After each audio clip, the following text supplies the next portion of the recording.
Imagine for a second that you're looking at a late-night television host. Specifically, picture David Letterman. Okay, got him in my head. Right, so you're looking at him, and immediately, just completely involuntarily, your brain associates him with the number 117. Just out of nowhere. Exactly. Not because he's like the 117th host you've seen or anything like that. No conscious math involved. It happens because to you, the number 117 is tall, it's lanky, and it's, maybe just a little bit wobbly. Which perfectly describes David Letterman, honestly. Right. But it isn't some random surrealist metaphor. That is the actual, literal way the mind of Daniel Tammet processes the world. Yeah, it's an entirely intuitive mechanism for him. Rather than thinking of a number as this cold, abstract concept on a chalkboard, he experiences an automatic sensory reaction. A vivid one, too. Oh, absolutely. And it maps perfectly onto the physical characteristics that he observes in reality. Well, welcome to today's deep dive. We are exploring the life of the British writer, linguist, and savant Daniel Tammet. And we're pulling from some really comprehensive biographical profiles of his life for this. Yeah, we are. But our mission today goes way beyond just, reading a timeline of a prodigy. We want to understand the underlying mechanics of a boy from East London who struggled with childhood seizures and how he grew up to fundamentally challenge the scientific community's understanding of memory. Memory, language, and really just the human brain's potential in general. Yeah, his life story forces a total reevaluation of the boundaries between what we consider like a standard cognitive experience and what we label as extraordinary. Because we're looking at an individual who doesn't just possess a unique neurological profile, but someone who actively curated his own identity. He chose exactly how he wanted to share his mind with the world. Right. And to understand the sheer scale of his later achievements, we kind of have to look at the environment where that mind was first developed. Where he started out. Exactly. So he was born Daniel Paul Corney in 1979 in Bunking, which is the sprawling suburban area in East London. And he was the eldest of 9 children. 9 children. I mean, if you try to picture a household with 9 kids, you are immediately picturing an environment of intense sensory input. Just constant noise, movement, chaos. Yeah, and amidst all of that, his early childhood was interrupted by some pretty significant medical hurdles. Right. As a young boy, he suffered from severe epileptic seizures. Which is terrifying for a parent, obviously. Oh, for sure. And while these seizures eventually went into remission after he got medical treatment, early neurological events of that magnitude are deeply noteworthy. How so? Like, what does that actually do to a developing brain? Well, when a developing brain experiences that kind of intense electrical storm, it can profoundly alter how neural pathways form. It often leaves a lasting imprint on a person's cognitive profile. So it literally changes the wiring. Yeah, exactly. Sometimes rewiring how they seek out structure and stability in what feels like a chaotic world. Which totally makes sense. I mean, a child navigating both the external chaos of a massive family and the internal unpredictability of epilepsy, he would naturally seek total control over his environment. And we actually see him assert that control in a very permanent way during his early adulthood. Right, the name change. He decided that the name Daniel Corney just didn't align with his internal sense of self. It felt wrong to him. So he legally changed his last name to Tammet. Which is derived from the Estonian word for oak tree. Yeah. It reminds me of an artist meticulously choosing the texture of their own canvas. It's a clear signal that he wasn't going to just be a passive passenger in this unique mind. He was defining his own parameters. And choosing an Estonian word to anchor his identity is incredibly telling, too. Why Estonian specifically? Well, Estonian is a Finno-Ugric language, so it's structurally and historically very distant from his native English. Ah, I see. By reaching into an entirely different linguistic family to find the word that best represents him, an oak tree, something rooted, branching, complex, he's demonstrating this profound, almost architectural relationship with language. He's literally constructing his identity out of the raw materials of linguistics. And that structural relationship with the world is exactly what eventually captured international attention.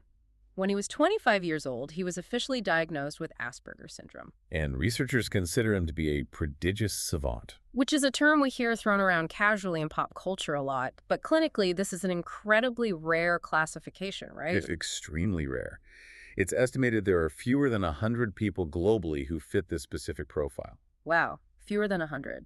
So what exactly makes someone a prodigious savant? It's a very specific intersection of traits.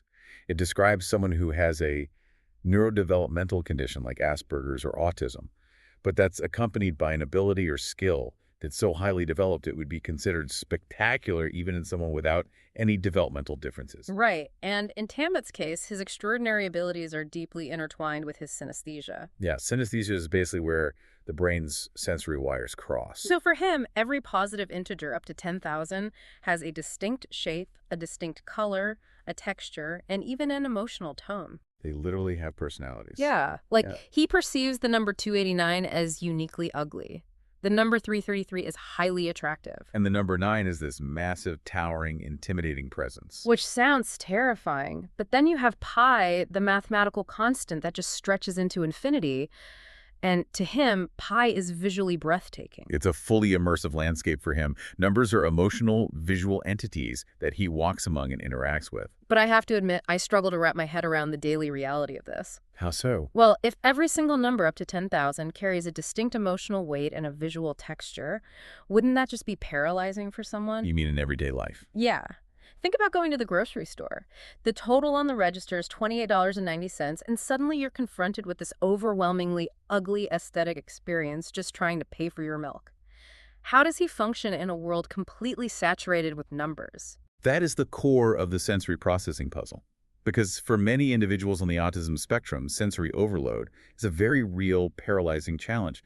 The brain just can't filter out the excess noise. Right, the fluorescent lights, the sounds, the numbers. But for Tammet, his synesthesia doesn't act as noise. It acts as an organizing principle. Okay, explain that. The shapes and colors do not obscure the mathematical data.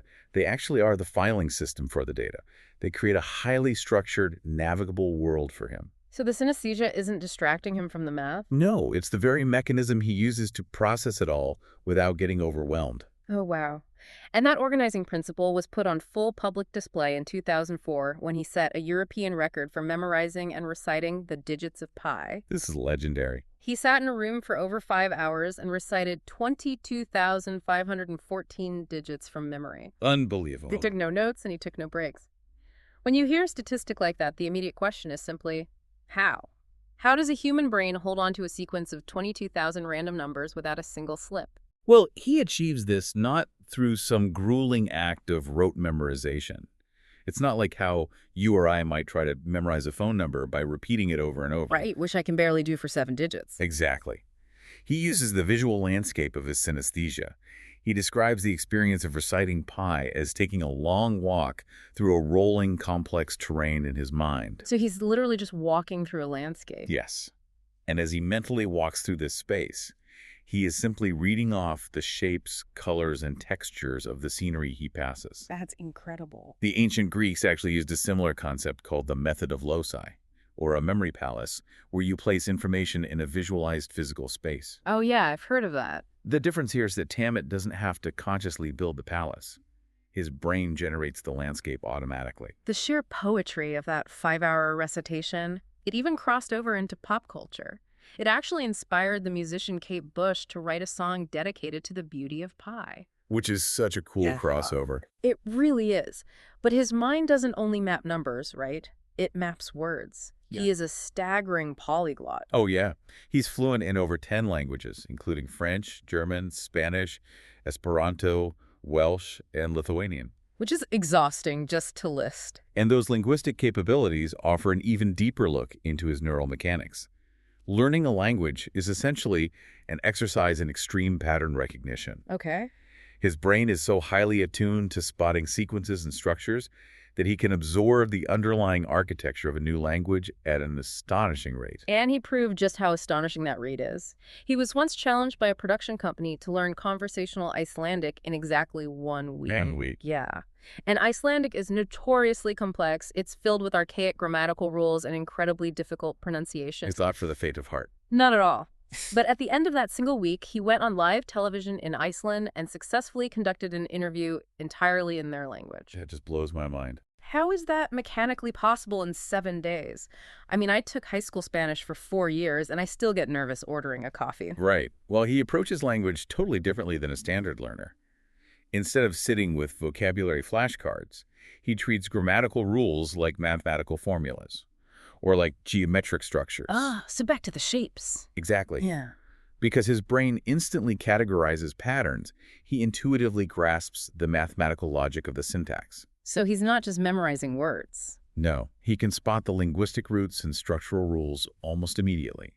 This allows him to bypass the tedious memorization phase and jump straight to manipulating the language's architecture. He's so deeply invested in that linguistic architecture that he even invented his own constructed language. Which is fascinating. He called it menti. Yeah, he pulled the grammar and vocabulary primarily from Finnic languages, and the word menti itself is derived from the Finnish word for pine tree. Notice the recurring arboreal themes there. The tree stuff. Yeah.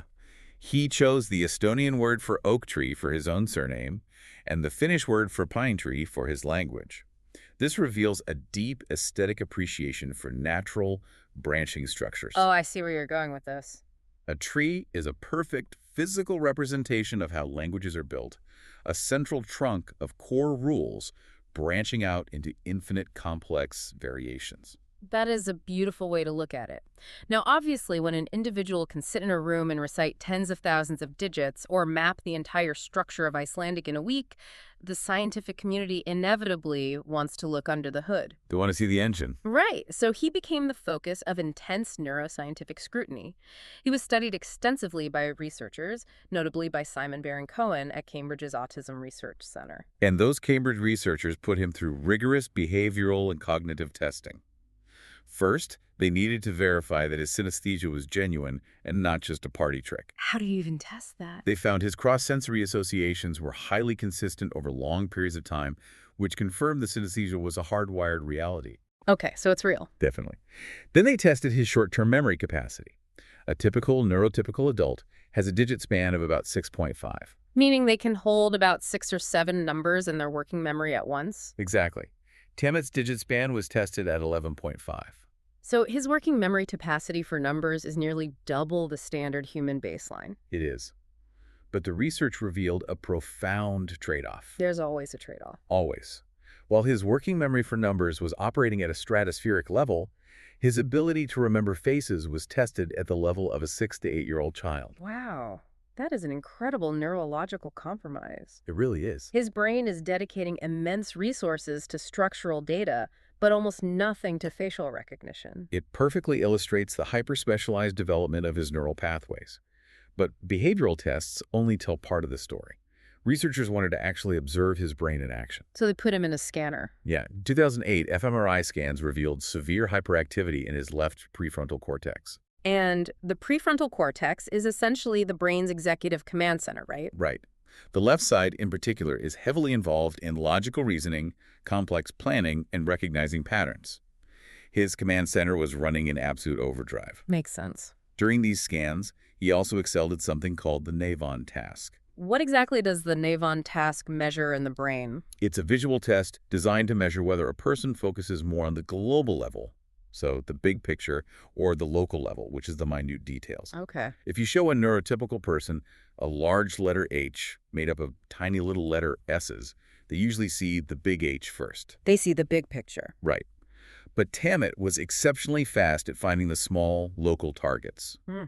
He zeroes in on the hyper-specific details immediately, completely unbothered by the broader global interference. So he sees the individual veins on the leaves long before he registers the existence of the forest. Exactly that. But the scientific scrutiny produced an even more profound discovery a few years later. What happened? In 2011, a research team out of the University of Toulouse put him in an fMRI scanner to observe what happens when he experiences his color number associations. Okay, so testing the synesthesia directly. Right. The expectation was that the visual color center of his brain would light up, simulating the experience of seeing actual colors. But interestingly, the visual cortex remained completely dark. Wait, I need to pause here to make sure I'm understanding the gravity of this. If he is experiencing the number 9 as having a specific color, but the visual center of his brain isn't activating, does that mean he isn't actually seeing the color red in his field of vision? That is the massive revelation of the Toulouse study. He is not having a visual hallucination. Wow. The lead researcher concluded that his synesthesia is not a simple sensory reflex. Instead, the areas of his brain that lit up were the regions dedicated to complex meaning, memory, language, and emotion. So what does that mean in practice? He is experiencing what researchers call conceptual synesthesia. His brain isn't blindly generating colors. It is actively using the concept and emotion of color as a sophisticated filing system for raw data. That is nothing short of biological poetry. He has weaponized the abstract idea of color and texture to store and sequence infinite streams of data. It's a brilliant way to phrase it. But of course, whenever someone presents abilities this extraordinary, there is always going to be a faction of skeptics. Not everyone in the scientific and journalistic communities was ready to just, hand over the magical brain trophy without a debate. Oh, for sure. And the skepticism is a healthy and necessary part of the scientific process. Science journalist Joshua Foer, who is intimately familiar with memory techniques, having actually competed in the U.S. Memory Championship himself, he analyzed Tammet's abilities in his writing. And what was his take? Well, Foer didn't deny that Tammet meets the clinical definition of a prodigious savant.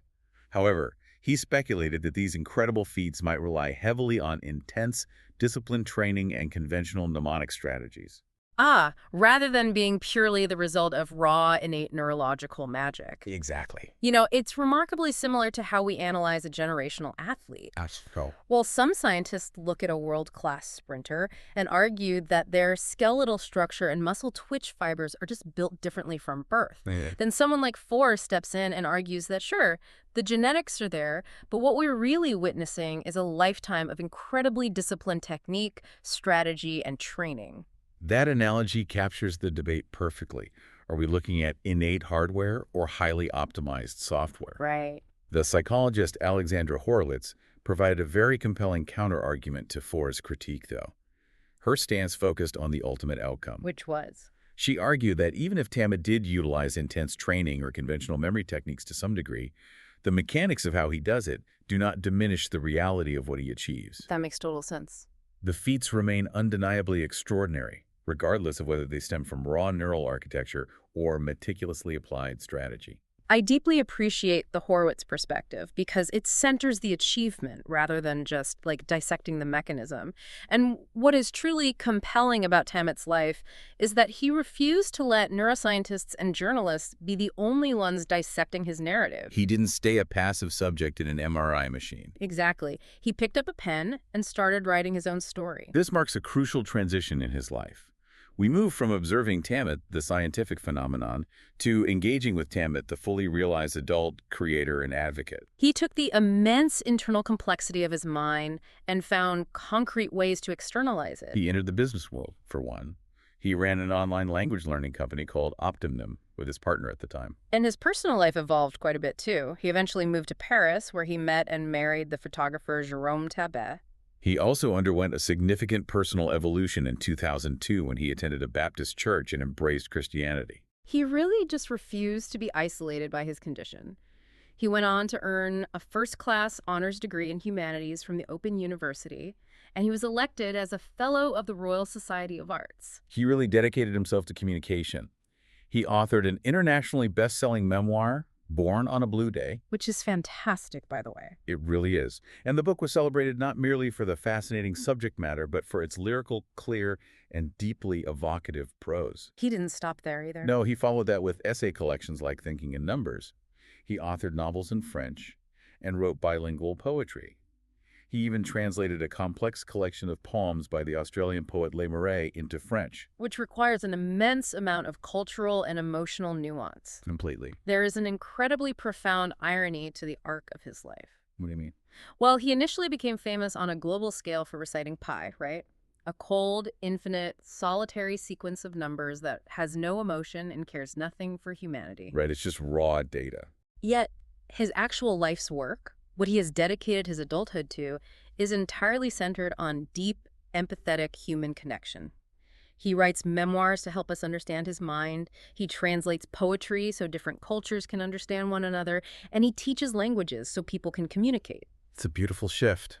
Science initially defined his mind as hyper-focused on isolated details, but he utilized that exact mind to bridge the vast gaps between people. Because knowledge and ability are ultimately most valuable when they are applied, and he actively applies his unique cognitive framework to foster empathy. He really does. In his book, Embracing the Wide Sky, he articulates a beautiful and challenging philosophical argument.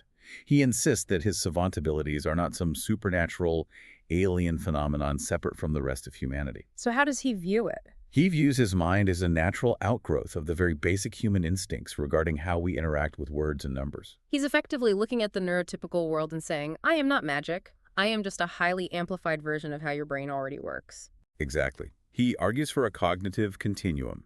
He suggests that the mechanisms a savant's brain utilizes are present in normal brains, and that neurotypical individuals could potentially be taught to develop some of these abilities, or, at the very least, learn to tap into those alternative ways of processing the surrounding world. He doesn't see a wall between his neurodivergence and standard cognition. No, he just sees a spectrum of meaning-making. Which perfectly encapsulates his legacy. One researcher beautifully described him as a Rosetta Stone for the human mind. That's a perfect analogy. The reality is that most savants cannot explain the internal mechanisms of their gifts. The answers just appear to them. But Tammet possesses the unparalleled language skills and the deep self-awareness to articulate his internal processes. He translates the isolated savant experience into a language that the rest of the world can actually comprehend. He provides undeniable proof that neurodiversity is not just a clinical diagnosis to be managed. It is a vital, totally unique lens for creating literature, producing art, and finding meaning in a chaotic universe. He challenges all of us to stop framing neurological differences purely as deficits. The intricate way he constructs meaning out of sensory data, assigning deep emotional resonance, physical shape, and vibrant color to numbers and words, is ultimately just a heightened, much more vivid version of the meaning-making that every single human brain attempts to execute every single day. So we want to leave you with this thought to mull over as you go about your day. If Daniel Tammet's philosophy is right, and the extraordinary, almost superhuman abilities of a prodigious savant are truly just amplified extensions of normal human cognition, what dormant, undiscovered languages, abilities, or ways of seeing the world might be quietly waiting to be unlocked in your own mind? It's definitely something to think about. It really is. Maybe the next time you see a late-night host on television, you won't just see a guy in a suit. Maybe, just maybe, you will start looking for the 117.